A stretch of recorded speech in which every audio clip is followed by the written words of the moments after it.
नमस्कार दोस्तों, मेरा नाम है ईना और मैं हूं आपकी पर्सनालिटी डॉक्टर। आज मैं आपको बताने वाली हूं what are the dos of debating. So क्या चीज़ें हैं जो आपको डिबेट में ध्यान रखनी पड़ेंगी। ध्यान से सुनिएगा ये वीडियो क्योंकि बहुत ज़्यादा इंपॉर्टेंट है।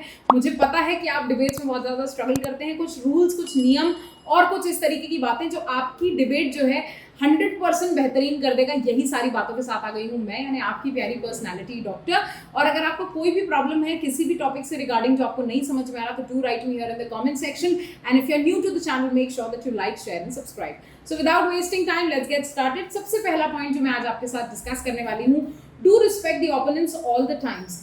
आपको अपने ओपोनेंट से बदतमीजी करने का कोई हक नहीं है। आप उससे बिल्कुल बुरे तरीके से बात नहीं करेंगे, ना ही आप सामने वाले को कहीं पे भी नीचा दिखाने की कोशिश करेंगे। So you must remember that the person who standing opposite side is not your enemy. आप इस चीज को पर्सनली नहीं लें। वो भी डिबेट करने के लिए आए तो ये चर्चा है, सो आप इसको चर्चा की तरह लें, ठीक। So he is just a representative of his और हर थॉट्स। ही और she has just come who has happened to think differently on a given matter, so you must give respect towards him। ये क्योंकि वो अपने opinion के साथ आया आपके सामने, वो अपना एक ओपिनियन शो कर रहा है, तो इसमें लड़ने की कोई बात नहीं है। You can obviously talk peacefully and talk this out, okay. It is just a debate, so इसमें बहुत ज्यादा पर्सनल होने की जरूरत नहीं होनी चाहिए। So next is have a flexible opinion. क्या है कि फ्लेक्सिबल ओपिनियन मतलब कभी कभी हमको कुछ चीज़ों में समझ के एडजस्ट करना पड़ता है कि पार्शियली वो सही है और पार्शियली मैं भी सही हूँ, तो इसका बेस्ट वे आउट क्या होना चाहिए। So that is being flexible. So it might happen that you are not right at all the times, but if your opponent has a valid point then you must acknowledge. आप सामने वाले के एक valid point को जरूर acknowledge करें यहाँ पर। At the same time, if your opinion और a point is right, your opponent is not right, then you must maintain some basic etiquettes। आपको सामने वाले से इस बारे में झगड़ना नहीं है, पर आप सामने वाले के साथ बेसिक एटिकेट्स में बोल सकते हैं कि I partially agree to your point or I do not agree to your point, still I feel।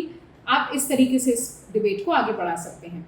And if your opinion is corrected by the other person, then you must not be ashamed, instead you should appreciate his knowledge। अगर आपके पास आपके facts और figures जो है वो सही नहीं है और अगर आपको किसी ने करेक्ट कर दिया है उसके लिए, तो घबराइए नहीं, डरिए नहीं, कोई बात नहीं। ऐसा होता है डिबेट्स में and it can happen every time, any time.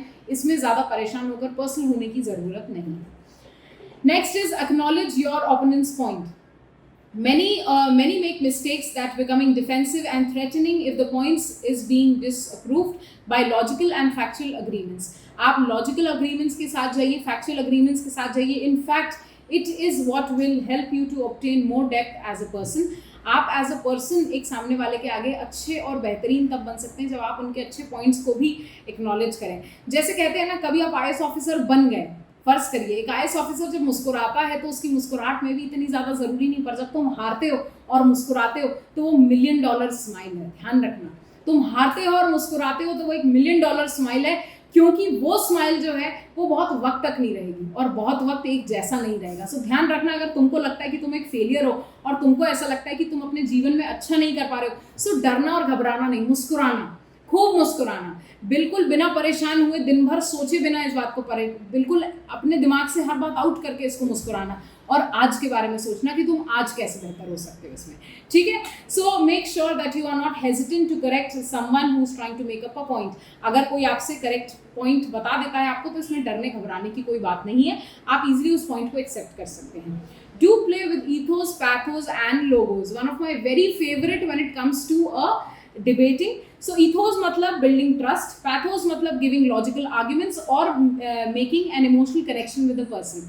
For example, अगर बहस जो है वो माँ के बारे में चल रही है, ठीक है, there are some people who say कि पेरेंट्स की वजह से हमारा करियर खराब हो गया, और एट द सेम टाइम आप कह रहे हो कि नहीं, मेरे को लगता है कि पेरेंट्स की वजह से हमारे करियर को सपोर्ट भी बहुत मिलता है। सो यू कैन से, सबसे पहले आपने ट्रस्ट बिल्ड करा यहाँ पर बोलने के साथ कि भाई चाहे हम या ना चाहें, our parents have always helped us at a lot of things। Since the time you were born, your parents have always supported you, ठीक है। तो आप इस तरीके से सबसे पहला आपने क्या करा, यहाँ पे ईथोस और पैथोस को हमने साथ में यूज़ करा है। सो आपने सबसे पहले बिल्ड ट्रस्ट करा है आपने, उसके बाद आपने यहाँ पर ये बताने की कोशिश करी कैसे आप इस चीज़ से इमोशनल कनेक्शन बनाते हो। थर्ड, इसके बाद आ जाता है ट्राई टू यूज सम 3 की points while explaining your topic। that way you will be able to clearly explain your topic and this will also give a good message। आप इस चीज़ को एक एग्जाम्पल के साथ भी स्टेट कर सकते हो और इसको क्लियरली एक्सप्लेन भी कर सकते हो कि कितने बेहतरीन तरीके से ईथोस, पैथोस और लोगोस काम करता है आपके लिए, ठीक है। सो मेक श्योर कि आप ईथोस, पैथोस और लोगोस का रूल जरूर फॉलो करो when it comes to debating. Alright, logos अगर आपको क्लियर ना हुआ तो logos is giving out proof of what you are doing, ठीक है। So you can give out proof that like talking about my mother, she was all the time she was very busy in the hospital during COVID when all of you were enjoying with your parents during COVID. Okay, so आपने इस तरीके से इस बात को यहाँ पे कहीं ना कहीं इमोशनल कनेक्टिविटी भी बनाई और साथ ही साथ आपने इस बात का प्रूफ भी दिया कि यस, कि इस तरीके से हम इसको स्टेट करना चाह रहे हैं। Alright, next is do be versed with your statistics and facts. You must put a point forward of the proper facts and statistics. This will help you to convince your audience with the points with simple manner, as it will be able to relate with the points and you will be able to easily understand. This also shows that you have prepared well with your topic and you have good knowledge. भाई अगर आपके statistics थोड़े से have आए हैं तो इस बात का ध्यान रखिए कि कहाँ से आपने उस स्टैटिस्टिक्स को उठाया है, ये बहुत इंपॉर्टेंट है। तो अपने स्टैटिस्टिक्स को जहाँ से उठाएं वहाँ नीचे मेंशन करें कि ये स्टैटिस्टिक्स आपने यहाँ से उठाया हुआ है और स्टैटिस्टिक्स को करेक्टली मेंशन करें, क्योंकि डिबेट्स में अक्सर ये बहुत बड़ा प्रॉब्लम हो जाता है कि आप मेंशन कर देते हैं पर आपको पता ही नहीं होता कि ये स्टैटिस्टिक्स आया कहाँ से। अपन ने बोल दिया कि अब 1.5 करोड़ जो है यहाँ की जनता जो है वो अभी सेटिस्फाइड नहीं है। So not everybody is dissatisfied by their work, but there are some people who still are satisfied with their work. ठीक है, मे बी वो शायद 1 करोड़ हो सकते हैं या मैं ये नहीं कहती कि सब लोग सेटिस्फाइड होंगे, पर हमने बहुत ही अब्रप्ट यहाँ पर जनरलाइज बात करने की कोशिश करी कि शायद 50% जो है अपने काम से सेटिस्फाइड हैं, 50 नहीं होंगे या 60 नहीं होंगे।